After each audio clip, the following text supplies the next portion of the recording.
Not a lot of people like the Mavericks right now. They are the most disappointing team in the NBA. Is this unraveling on the Mavericks right now? This team is sliding out of the playoffs. A lot of people might say that it's Kyrie Irving's fault. That's not true. Luka, it is you. It kind of looks like a bit of a cluster right now. They've got bigger issues here with Luka on this roster long term. I've never seen this guy look this down. He spends so much time bickering at the refs. What point are we actually going to start to point the finger at Luka? His poor leadership skills. I don't like what I've been seeing from Luka. He looks depressed. Why haven't they been more successful in Dallas? Nash walked out the door. Brunson walked out the door. You went from knocking on the door of a conference finals to not even potentially being in the play-in. Right. That is a catastrophe.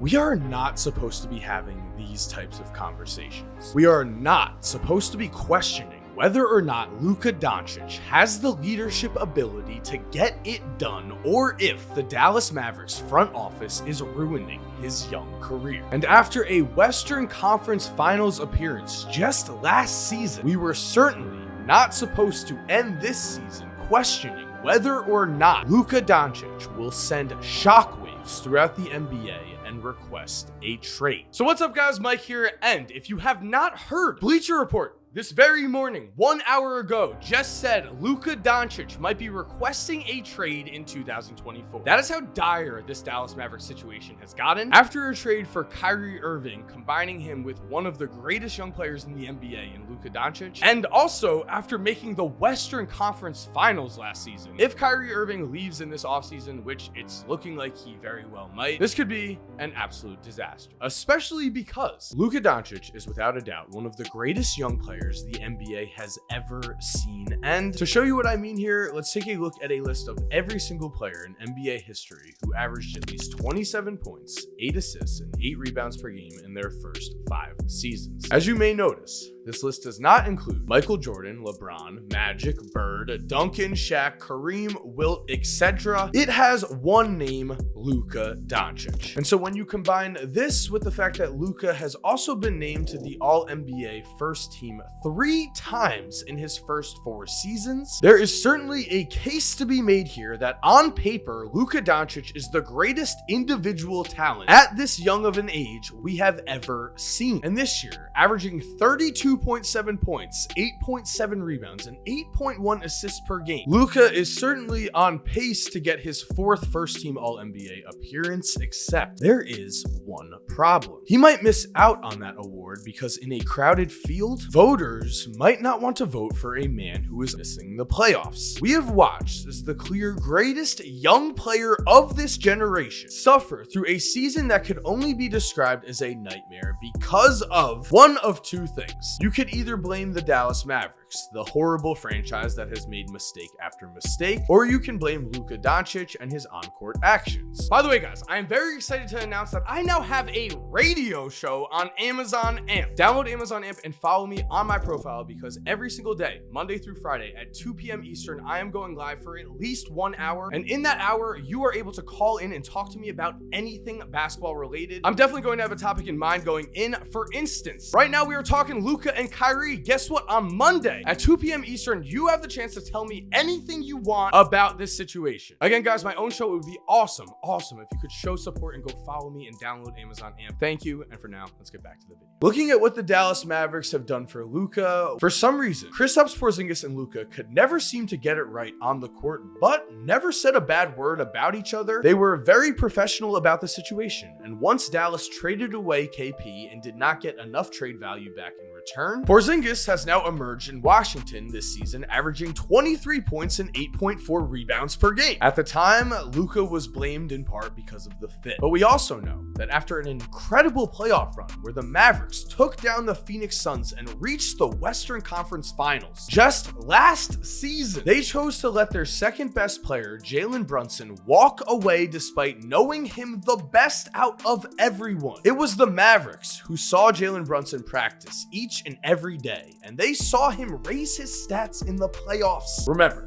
he was a national champion at Villanova, and last year in the playoffs, Brunson averaged 21.6 points per game in 18 playoff games, more than 5 more points per game than his regular season average. This season, Brunson has been the media darling, the surprise of the free agent class, as he has averaged 24 points per game on the 5th seeded Knicks, proving that when Dallas gives up on you, you can even bring back basketball to New York City. And now we have Kyrie Irving, a pairing that we all very nervously said we were excited for if the two were able to make it work. And now, after the losses have piled up, how can anyone possibly say that this has worked? But then we do have to take into account the leadership and actions of Luka Doncic. At the end of the day, this is his 5th season. This is his franchise. It is on him to set an example. If the best player is out there working the hardest and is not complaining, is out there grinding, every single other player on that court feels the pressure to do the same. It really is that simple. But at the end of the day, we cannot ignore the tremendous mistakes that the Dallas Mavericks front office continue to make. If you were Luka Doncic, would you not be incredibly frustrated playing with a group of 30-year-olds? While the Oklahoma City Thunder somehow built a young roster seemingly overnight, and that is just one example of a young team that has a much brighter future. If you were to remove the name Luka Doncic from the Dallas Mavericks roster, the stakes here are huge. If Luka were to request a trade, the NBA as a whole going forward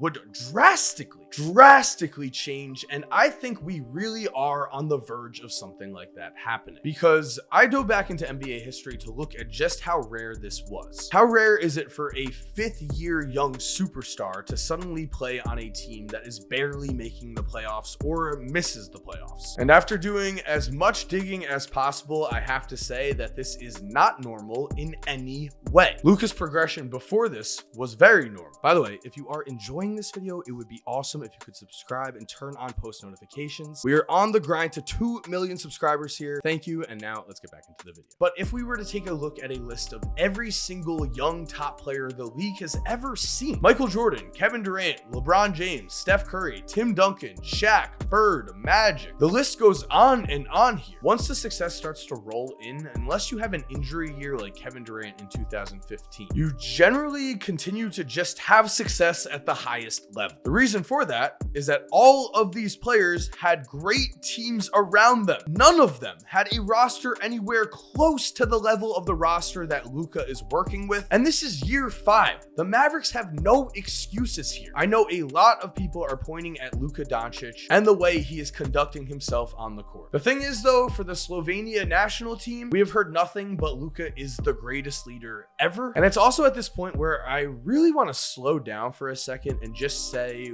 we have to remember that because Luka has been so amazing, it's easy to forget that this is just his 5th year. And to be honest, if I was this absurdly amazing at the game of basketball, I'm just gonna say it, I would be very frustrated as the losses piled up while I was playing on a roster of, again, mostly 30-year-olds. If we take a look at Luka's on-court production here, what we find is in year 5, he's averaging 32.7 points per game, 8.7 rebounds, and 8.1 assists. That is with a true shooting percentage above 61%. Despite these numbers, the Mavericks are on the verge of missing the playoffs, and let's look at this roster on Basketball Reference. Kyrie, 30. Hardaway Jr., 30. Bullock, 31. Powell, 31. Christian Wood, a spry 27. I mean, Luka Doncic is a human being, and the fact that he has been this restrained with this roster that has been given to him, with his level of talent, that, in my opinion, is impressive. If this season is not a learning season, if next year we see no growth and Luka is still out here complaining exactly the same to the refs, then sure, I personally will move more over to that type of criticism. But right now, Luka Doncic is one of the best young talents basketball has ever seen, and he is also on a roster that is not winning and also does not have any type of future. Duncan, Magic, Shaq, Bird, Jordan, KD, Steph, they all had Hall of Fame teammates as they were growing in the league. LeBron is known for carrying a cast of bad players during his younger seasons, but let's take a look at his roster compared to Luka's team. As you can see, in his 5th season, LeBron's roster was younger, and most importantly, LeBron had an older all-star that he played with for his entire young career. Zydrunas Ilgauskas played center for LeBron for his first 7 seasons, and in that time, Cleveland rotated in several great complementary pieces that fit what LeBron needed. They got him shooting around him, and they also got him veteran talent. For instance, LeBron's earlier teams had a lot of young players, and Larry Hughes was a dependable veteran star who was a former 22-point-per-game scorer and the 2nd leading scorer in the regular season for the Cavs during their 2007 team, the same Cavs team that would go on to make the NBA Finals. So at the end of the day here, I think we can all agree that Luka does have things he can correct on the court. There's no questioning that. He shouldn't be letting his emotions get to him in this way. It doesn't help any. Luka has to be the leader of his team and franchise. He cannot be among the leaders in technical fouls. It's that simple. That is generally the case with every young player, though.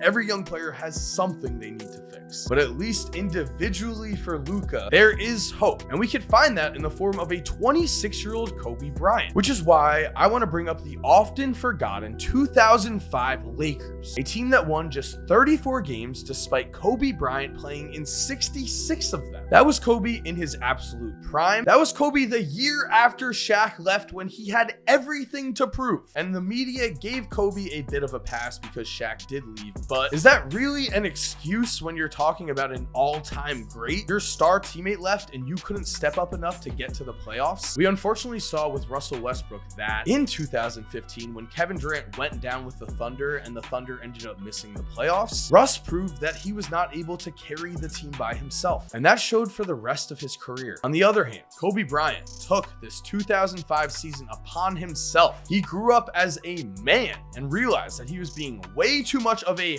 horrible person to his teammates. That's what he himself has said. And Kobe locked in and learned to become a leader after a nightmare of a year that saw the Lakers miss the playoffs in the first season, where he was finally supposed to prove to everyone that he could do it without Shaq. So will the Mavericks figure this out? We will see. What I am confident about is that Luka will figure this out, whether that is on the Dallas Mavericks or not. That is anyone's guess at this point, because it does feel like frustrations are reaching an all-time high. So there we have it, guys. Thank you for watching. I hope you enjoyed today's video. If you're new and you like today's video, make sure to subscribe and turn on post notifications. That way you never miss another one. And also, we're on that road to 2 million subscribers. It would be really cool if you could be a part. As for Luka himself, I am very curious what you guys think. Again, though, I will be talking about this entire situation on Amazon AMP at 2 p.m. Eastern on Monday. So make sure to go follow me on Amazon AMP. Check in at 2 p.m. Eastern, because you can call in. You can go and give your thoughts to me. It's going to be a great time. Hope you guys enjoyed this video. Again, thank you for supporting. If you're already subscribed, you're awesome. We all know it. And as always, have an awesome day, and cue